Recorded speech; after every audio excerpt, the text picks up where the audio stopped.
Bonjour à tous. Vous l'avez vu, je n'ai pas pu faire de reportage sur la manifestation des cheminots. Les nervis qui m'en ont empêché, protégés, voire même encouragés par la police, ont pour rôle d'utiliser la violence pour détourner notre attention afin qu'on ne parle pas du fond du problème. Alors le fond, le voici quand même. La privatisation de la SNCF que met en place Macron est une vaste escroquerie et je me propose de vous le démontrer en 4 minutes. Tout d'abord, analysons la stratégie employée.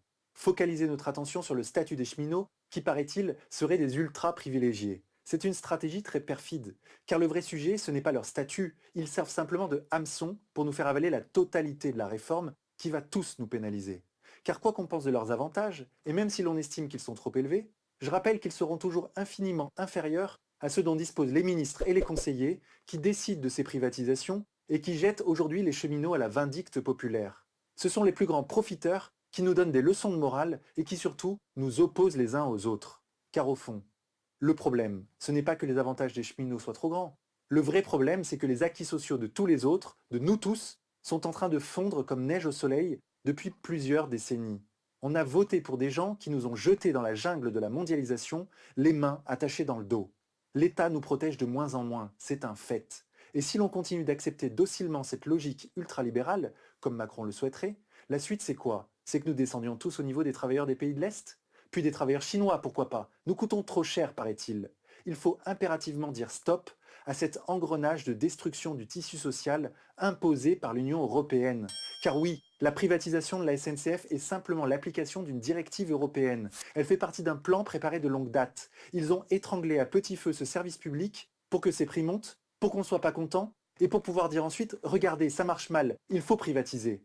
Mais c'est à cause de vous, et je m'adresse à ceux qui nous gouvernent depuis 40 ans, c'est à cause de vous si ça marche mal. À partir de 1980, vous avez laissé la SNCF s'endetter à la place de l'État, ce qui a fait exploser sa dette. Et la SNCF s'endette bien sûr auprès des banques privées, puisque l'État ne peut plus la subventionner directement.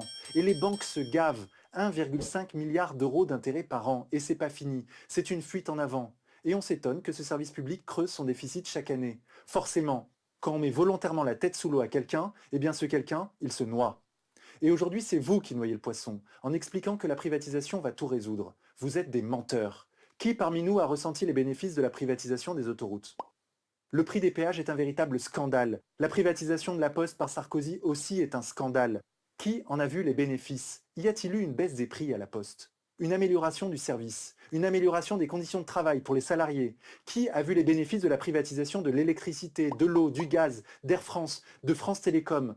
Non mais France Télécom, c'est une véritable blague.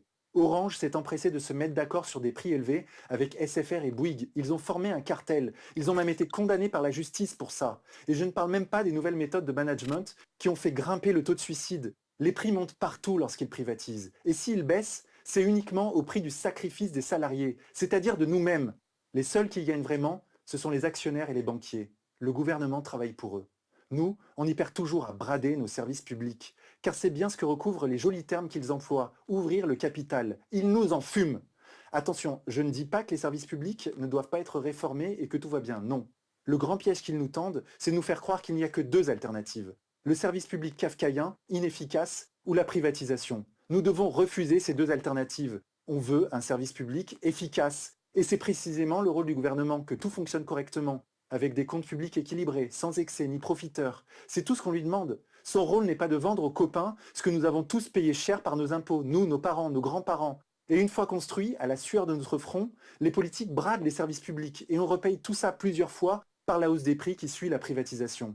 Et c'est logique que les prix montent. Il y a des actionnaires à rémunérer, des intermédiaires supplémentaires, des profits à générer. Le mythe de la privatisation heureuse est un conte pour enfants, une aberration logique.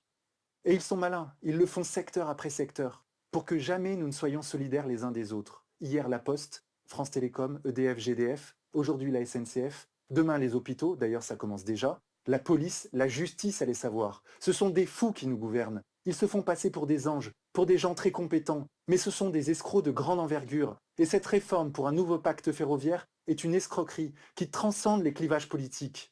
Qu'on se sente de droite ou de gauche, peu importe, on est en train de se faire avoir, une fois encore. Il est urgent de sortir de ces clivages partisans stériles. Ce qu'ils veulent, c'est que nous soyons divisés. Et pour l'instant, ça fonctionne.